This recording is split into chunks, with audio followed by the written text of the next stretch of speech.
안녕하십니까. 암호화폐 정보를 전달해드리는 닥터 비트맨입니다. 네, 금요일도 슬슬 마무리가 되고 있습니다. 어떻게 오늘 하루 잘 보내셨나요? 네, 오늘만 조금 더 지나면 즐거운 주말이 시작이 되게 되는데 오늘 하루도 남은 시간 행복하게 보내시길 바라면서 과연 금요일의 마무리는 어떠한 소식들이 반겨주게 될지 보도록 하겠습니다.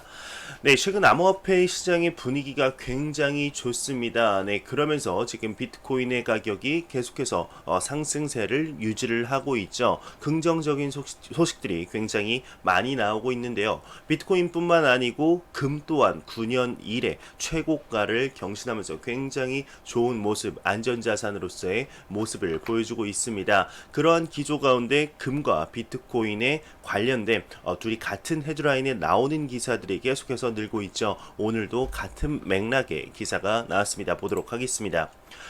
한 리서치에서는 비트코인과 금의 상관성 지속적으로 상승한다. 가치 저장 수단의 기능이 부각된다. 언급을 했습니다. 네, 최근 비트코인과 금의 일일 수익률 상관성이 급격하게 상승하고 있다는 분석이 나왔는데요. 31일 암호화폐 전문 미디어 코인텔레그래프에 따르게 되면 최신 기준 비트코인과 금의 일일 수익률 상관 개수는 0.66까지 상승했다. 언급을 하고 있습니다.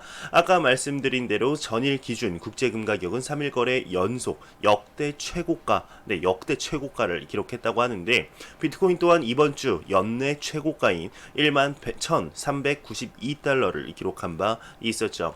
네, 이와 관련 크라켄 리서치 팀 같은 경우는 비트코인과 금 간의 수익률 상관성은 과거 지속적으로 하락세를 보였다며 최근 커플링 현상은 일종의 추세 전환이라고 분석을 했습니다. 네, 유명 애널리스트 제임스 리 같은 경우는 미 연준이 코로나19의 경제 충격을 완화하기 위한 또 다른 경제 부양책을 준비하고 있다며 이 같은 주요국 정책 기조는 가치 저장 수단 확보 수요를 촉진하면서 결과적으로 비트코인과 귀금속에 대한 투자 수요를 확대, 양자간 상관성이 한층 더 높아질 것이다. 이렇게 전망을 했는데요. 네, 지금 아까 말씀드린 대로 기사에 나온 대로 지금 미 연준이 코로나19의 경제 충격을 완화하기 위한 또 다른 경제 부양책을 준비하고 있다. 미 공화당 측에서 전에 똑같이 달러를 이제 1인당 1,200달러, 2조 달러 경제 부양책, 2차 뉴딜, 코로나 뉴딜 경제 부양책을 준비를 하고 있습니다. 네, 지금 미 달러 같은 경우는 계속해서 가치가 하락을 하고 있죠. 많은 경제 전문가들이 몇 년 전부터 달러가 약세를 보이고 있다 언급을 드렸는데 얘기를 계속해서 했었는데 지금 무제한적 양적 완화를 또 한 번 실시를 하면서 달러의 가치가 하락을 해 사람들이 안전자산인 금에 이제 투자 자금이 몰리는 현상을 볼 수 있었습니다. 최근 들어서도 이제 코로나 팬데믹 사태가 진정될 이런 모습을 보이지 않으면서 계속해서 그 금의 가격이 오르고 있죠. 그러면서 신흥 이제 디지털 자산 신흥 금인 비트코인에도 이런 포트폴리오가 분산이 되는 것 같은데요. 네, 과연 비트코인과 금 앞으로의 상승세가 어느 정도 지속이 될지 조금 더 보도록 하겠습니다. 비트코인이 금과의 상관성이 계속해서 올라가는 것이 굉장히 긍정적이다. 이와 반대로 나스닥과는 상관관계가 계속해서 하락을 하고 있죠. 굉장히 긍정적이다 볼 수 있을 것 같습니다.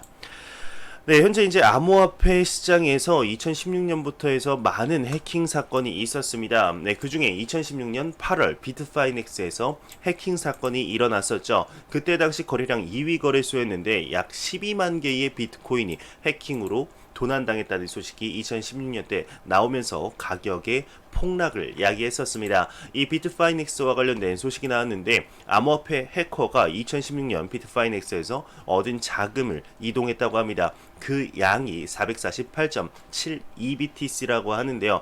대충 그냥 1BTC당 1,000만 원만 쳐도 한 40억 정도 되지 않나 싶습니다. 한번 보도록 하겠습니다.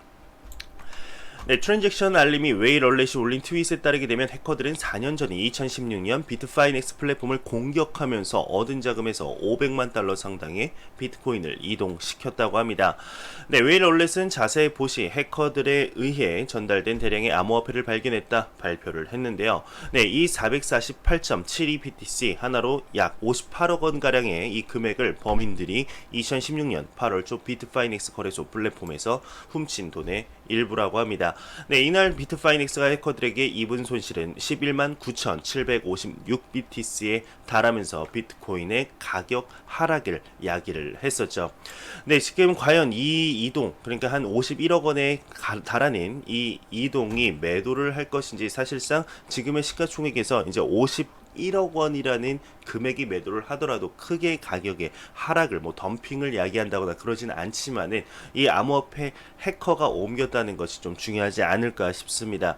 이런 지금 현재 제도권으로 들어가는 이런 시점에서 이러한 기사 하나들이 모이게 되면은 암호화폐 인식의 재고에 크나큰 걸림돌이 되지 않을까 생각이 드는데요. 요런 이제 해킹 사건을 발판으로 해서 디딤돌로 해서 많은 암호화폐 거래소에서 지금 보안 업데이트가 계속해서 이루어지고 있죠. 조금 더 성숙한 암호화폐 시장이 되었으면 좋겠다 생각이 들게 됩니다.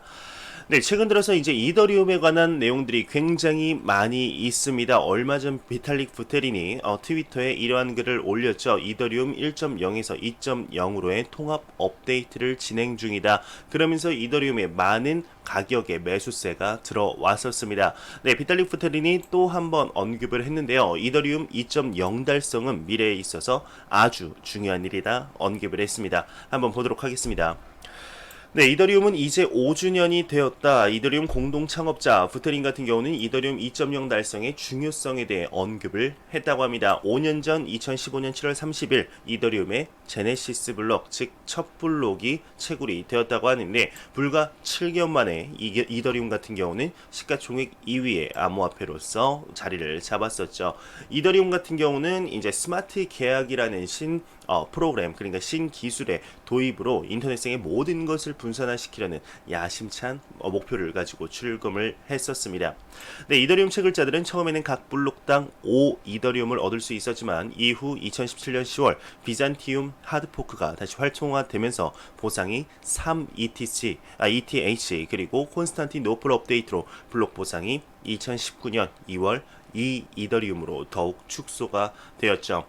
네, 전반적으로 이제 이더리움이 메이저 도입에 관한 큰 발전을 이루면서 사람들의 삶의 한 부분이 될 것이다, 이렇게 얘기를 하고 있는데, 사실상 지금 이더리움의 2.0 업데이트에서 POW에서 POS로의 역대급 이제 전환이라는 점도 있지만은 가장 투자자들이 실질적인 도움을 받을 수 있는 것이 바로 스테이킹 풀 기능이지 않을까 생각이 듭니다. 이더리움 2.0의 그 POSX 스테이킹 풀에 그 이더리움을 보관하게 되면은 그 이자를 주는 것이죠. 그 이자율이 거의 한 10에서 한 12% 정도가 되지 않을까 지금 생각을 하고 있는데, 지금 그 카르다노 에이다의 셸리 업데이트가 어제 완료가 됐죠. 그 셸리 업데이트 같은 경우도 스테이킹으로 인한 투자자들이 직접적으로 이렇게 도움을 얻을 수 있는 기능 덕에 계속해서 셸리 업데이트 이후에도 가격이 상승하는 모습을 보여주었습니다. 이더리움 2.0도 비슷하지 않을까 싶은데요. 특히 이제 POW에서 POS로의 변모, 이 말은 이더리움 블록체인으로 만든 많은 코인들이 있습니다. 정말 수많은 그 알트코인들이 이더리움의 블록체인으로 만들어졌기 때문에 더욱더 기대가 된다. 일각에서는 비트코인의 반감기보다 더욱더 중요한 암호화폐 시장에 큰 영향을 미칠 것이다 언급을 하고 있는 상황인 것이죠. 네, 이러한 영향일까요? 지금 5주년 이더리움이 선물 거래량은 사상 최고치를 달성을 했다고 합니다. 지난 한 주 상승세를 이어가던 시가총액 상위 암호화폐는 이제 주간 등락률에서 비트코인이 17%, 이더리움이 22%, 그리고 리플 XRP가 19% 올랐다고 하는데, 이들 3개 종목은 올해 최고치를 유지하는 등 강세라고 하면서, 이더리움은 공식 트위터에 31일 2시 30분에 5주년을 축하하는 트윗을 올리며 디파이와 디파이와 스테이블 코인의 분야 대두, 그리고 이더리움 선물 미결제 약정 대폭 증가 등이 재료시 되면서 굉장히 축하하는 분위기가 이어졌다고 합니다. 네, 그러면서 이더리움 기반 자산 중 70% 이상이 현재 플러스 수익을 실현 중이라고 하는데, 메사리 최신 보고서에 따르게 되면 이더리움 네트워크 기반 자산 중 70% 이상이 연초 1에 플러스 이익을 실현한 것으로 나타났습니다. 해당 보고서에 따르게 되면 최신 기준 이더리움 네트워크 기반 자산은 178종으로 시가총액은 637억 달러라고 하는데요. 네, 이중 스테이블 코인을 포함한 124종 자산이 올해 플러스 수익을 실현했다고 합니다. 또한 이더리움 기반 자산 중 3분의 1 이상이 시가총액 규모가 2배 이상 증가를 했다. 이렇게 얘기가 나오고 있는 것이죠. 이제 이더리움 2.0 업데이트가 연내 진행이 되지 않을까 생각이 드는데 정말 2.0 업데이트 이후에 보여줄 이더리움의 퍼포먼스 그리고 이더리움 기반의 알트코인들의 퍼포먼스를 한번 기대해 보도록 하겠습니다. 네, 얼마 전에 이제 미 통화금융청 OCC에서 미 은행 일반 은행들의 디지털 화폐에 대한 커스터디를 허용을 했죠. 이에 관한 내용들이 계속해서 끊이지 않고 나오고 있습니다. 정말 많은 외신들에서 관심을 보이고 있는 내용인데요. KPMG 관계자 또한 미 은행 커스터디 허용은 암호화폐의 강력한 은행 인프라 활용을 기대할 수 있다 언급을 했습니다. 보도록 하겠습니다. 네, 글로벌 회계 컨설팅 기업 KPMG의 디지털 자산 부문 책임자인 샘 와이너가 최근 미국 은행 당국이 현지은행에 암호화폐 커스터디 서비스를 제공을 허용한 것과 관련해 이 같은 암호화폐 인프라의 구축으로 인해 은행들이 더 적극적으로 토큰화된 미래의 자산을 지지할 수 있게 됐다 진단을 했습니다. 네, 그는 코인텔레그래프와의 인터뷰에서 커스터디는 수수료를 기반으로 한 서비스이다. 새로운 수수료 기반의 사업이 규제 당국의 지지를 받는 것은 환영할 만한 일이다. 기관을 타깃으로 한 암호화폐 시장의 확대와 산업 전반의 점진적인 성장 및 다양화가 커스터디 서비스에 대한 수요를 촉진하고 있다. 이렇게 설명을 했는데 네, 그는 또한 미국 은행들은 이미 전통 커스터디 서비스와 관련해 강력한 인프라 시설과 시스템을 구축하고 있다. 암호화폐도 이제 이 같은 인프라를 활용할 수 있게 되었다. 언급을 하고 있습니다. 네, 정말 이제 미통화금융청 OCC에서 디지털 화폐에 대한 커스터디를 허용했다는 사실이 얼마나 큰 이런 사실인지 아직까지 좀 이렇게 와닿지 못한 분들도 있는데 정말 크나큰 소식입니다. 미 정부 기관에서 암호화폐, 디지털 화폐에 대해서 어느 정도 인정을 했다라고 볼 수 있는 내용이기 때문인데요. 나중에 상승 동력에 추가 연료를 넣을 수 있을 만한 재료이죠. 우리가 이제 영상을 보시는 투자자분들, 구독자분들, 시청자분들과 제가 조금 더 중장기 홀딩을 할 수 있는 이유가 생긴 것입니다. 과연 어떻게 될지 한번 조금 더 보도록 하겠습니다. 네, 최근 들어서 이제 CBDC에 관해서 디지털 화폐, 중앙은행 디지털 발행 화폐에 관해서 많은 개발 가속이 전 세계적으로 이루어지고 있습니다. 최근 일본에서도 CBDC 발행에 관해서 굉장히 노력하는 모습을 보였었는데, 네, 이상한 내용이 하나 나왔습니다. 일본 중앙은행 국제사무 총괄인 일본 디지털 화폐 발행 계획이 없다. 갑자기 뜬금없이 이러한 내용의 얘기를 했는데요. 네, 한 외신에 따르게 되면 최근 이제 일본 중앙은행 국제사무 총괄 우치다 시니치가 일본 중앙은행은 아직 디지털 화폐 발행 계획이 없다고 밝혔습니다.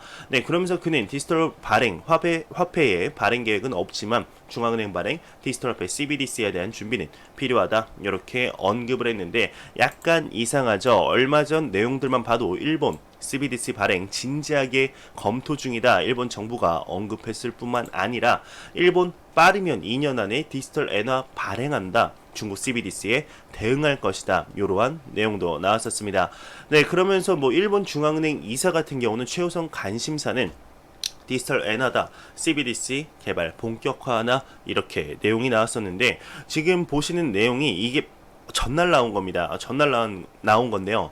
일본의 중앙은행 이사와 그리고 일본의 중앙은행 국제사무 총괄이 좀 사이가 안 좋은 걸까요? 왜 갑자기 이런 내용들을 언급하는지 좀 이해가 되진 않지만 조금 더 지켜봐야 되지 않을까 싶습니다. 지금 전 세계적으로 CBDC에 대한 기조가 점점 더 활발해지고 있는 가운데 과연 CBDC 정말 언제쯤 상용화가 될지 좀 기대가 되고 있죠. 근데 생각보다 좀 빠르게 진행이 되지 않을까 싶습니다. 이 CBDC가 불러올 화폐의 이런 개혁들 그리고 화폐의 움직임, 금융 시스템의 움직임 그리고 지불 시스템이 움직이게 되면 변화하게 되면 정말 사회 전반의 모든 것들이 변화할 수밖에 없습니다. 이에 대해서 암호화폐 시장이 반사이익을 얼마나 얻을 수 있게 될지 조금 더 지켜보도록 하겠습니다. 네, 한 암호화폐 기업이 지금 나스닥 상장을 추진하고 있다고 합니다. 그 기업의 이름은 디지넥스인데요. 네, 한번 보도록 하겠습니다. 네, 홍콩 기반의 암호화폐 파생 상품 거래소 디지넥스가 싱가포르 상장 기업과의 역합병 방식으로 미국 증권거래소 나스닥에 상장을 추진할 예정이라고 합니다. 만약에 상장이 된다면 암호화폐 거래소가 미국에서 상장하는 첫 사례가 되게 되는데요. 네, 디지넥스는 상장하기 위해서 EQUOS.io라는 암호화폐 거래소를 특별 인수 목적 회사로 설립을 했다고 합니다. 매수가 완료되는 것을 상장의 목표로 하고 9월 나스닥 상장을 준비 중이다 이렇게 밝혔는데요. 원래는 금년 3월에 상장을 목표로 하고 있었지만 코로나 쇼크에 의해서 미루어졌다 이렇게 언급이 나오고 있습니다.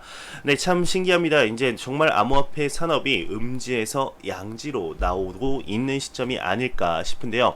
이 나스닥 상장 추진뿐만 아니고 이제 IPO 자체도 추진할 것이다. 뭐 이러한 기업들도 속속들이 나오고 있죠. 조금 더 지켜봐야 될 것 같습니다. 암호화폐 시장이 점점 양지로 나오고 있는 듯한 움직임이 계속해서 관측이 되고 있습니다. 네, 스탠퍼드대와 ITU 같은 경우는 디지털 화폐 글로벌 이니셔티브를 출범했다고 합니다. 디지털 화폐 표준화를 추진하겠다 언급을 한 것인데, 네, 포브스에 따르게 되면 지난주 스탠퍼드 대학교가 국제 전기통신 연합과 함께 디지털 화폐 글로벌 이니셔티브를 출범했다고 합니다. 네, 디지털 화폐 표준화 추진을 위해서 DGCI는 산하의 세 개의 워킹 그룹을 두고 인프라 보안 신뢰 문제를 해결할 방침이라고 하는데요. 네, 디지털 화폐에는 디지털 법정화폐, 스테이블코인, 가상화폐 등이 포함이 된다고 합니다. 네, 미디어 같은 경우는 디지털 화폐 표준이 마련되면 국가 간 이제 CBDC죠. 중앙은행 디지털 화폐 및 지역 화폐 상호 운영성이 제고돼서 GDP 성장을 견인할 수 있을 것이다. 이렇게 설명을 하면서 국제전기통신연합은 UN 14개 전문기구 중 하나로 전기통신 관련 세계 최고 국제기구이며 국제전기통신 및 국가별 통신정책의 조회와 관련해 회원국 상호 간 국제협력, 규제 및 표준화와 개발도상국에 대한 지원 임무를 수행하고 있다고 합니다. 정말 시대가 바뀌고 있는 것 같다 느낄 수 있는 기사이죠. 네, 안 보고 가면 섭섭하겠죠. 크립토 공포 탐욕 지수입니다. 전날보다 5포인트 오른 76포인트를 기록을 했는데 투자 심리가 개선되며 극단적 탐욕 단계로 전환이 된 것이죠. 이 지수는 0이면 공포, 100이면 낙관을 의미하게 됩니다. 네, 지금 76포인트 굉장히 높은 지수라고 볼 수가 있습니다. 몇 달 전, 한 달 전만 해도 한 40, 30에서 놀던 포인트와 비교했을 때 굉장히 높은 포인트인데 지금 7월이 마무리죠. 오늘이 드디어 7월의 마무리입니다. 내일부터는 8월 초, 벌써 시간이 너무 빠른 것 같네요. 네, 8월 1일이 시작이 되게 되는데 8월 1일까지는 한 4포인트만 올라서 80 정도에서 시작을 했으면 좋겠다 생각이 들게 됩니다. 네, 제가 준비한 소식은 여기까지입니다. 그리고 마지막으로 지금 제가 리플 XRP에 대한 그 선물 거래를 조금 진행 중에 있습니다. 비트야드 거래소를 통해서 진행 중에 있는데 제가 비트야드 거래소의 그 모의 거래 시스템을 굉장히 활발하게 이용 중에 있습니다. 사실 실거래를 진행을 하려고 하지만 선물 거래를 많이 해보지 않은 입장에서 바로 실거래에 들어가기 전에 모의 거래를 통해 충분히 연습을 하려고 하는데요. 네, 이제 그 제가 리플 XRP의 25만 개 레버리지 20배의 매수 포지션을 한번 잡아봤습니다. 지금 XRP 같은 경우는 어제부터 해서 꾸준히 상승했기 때문에 네, 매수 포지션으로 한번 잡아봤습니다. 한 9시간 정도 존버를 해봤습니다. 네, 일단은 오후 3시에 그 XRP의 이제 그 25만 개 매수 포지션 레버리지 20배를 시작하자마자 네, 마이너스 25달러의 손실이 났습니다. 그 다음에 이제 5시간이 지났습니다. 그때 네, 계속해서 매수를 잡았는데 상승할 것으로 예상하고 잡았는데 하락을 하더라고요. 네, 그러다 보니까 손익이 마이너스 116달러 정도 이렇게 났고요. 그 다음에 한 3시간 정도 지난 11시 42분쯤에는 이제 0으로 됐습니다. 이제 똑같이 진행이 된 거죠. 제가 처음에 매수를 잡을 때, 매수 포지션을 잡을 때랑 같은 가격이 되면서 그러면서 이제 한 2시간 정도 지났는데 갑자기 하락을 하며 마이너스 351달러가 됐습니다. 참 안타까운 상황이죠. 만약에 실제 거래였다면 얼마나 마음이 아팠을까. 하나로 한 42만원, 3만원 돈이 날아가는 건데요. 네, 결국에는 시간이 조금 더 지나자 이제 163달러라는 이런 손익이 나기 시작을 했습니다. 그러면서 결과적으로 이제 533점 533.88달러 한 7시 정도에 청산을 했는데요. 533.88달러라는 이런 이익을 얻은 것이죠. 21.35%의 이득을 얻었습니다. 이게 실제 거래였다면 굉장히 좋을 일이지만 실제 거래였다면은 또 이제 간이 조그매져서 요만큼 하지도 못했겠죠. 네, 이 지금 선물 거래라는 게 참 신기한 것 같습니다. 이제 하락을 할 때도 수익을 낼 수 있다는 것이 굉장히 좋은데, 제가 사용하고 있는 비트야드 거래소 같은 경우는 이제 수수료가 가장 저렴하다 보니까 이렇게 좀 쓰고 있는 것 같습니다. 좀 관심이 생기신 분들은 밑에 설명란에 비트야드 링크가 있습니다. 이 링크를 통해서 다운받아 주시면 정말 최저 수수료를 사용할 수 있으실 겁니다. 네, 제가 준비해온 소식은 여기까지입니다. 영상이 도움이 되셨다면 구독과 좋아요 그리고 광고 한 편만 처음부터 끝까지 시청해 주시기 바랍니다. 이 채널은 오직 광고 수익으로 운영이 되게 됩니다. 항상 영상 시청해 주시는 시청자분들, 구독자분들 너무나 감사합니다. 저는 다음 영상으로 찾아뵙도록 하겠습니다. 지금까지 닥터 비트맨이었습니다. 감사합니다.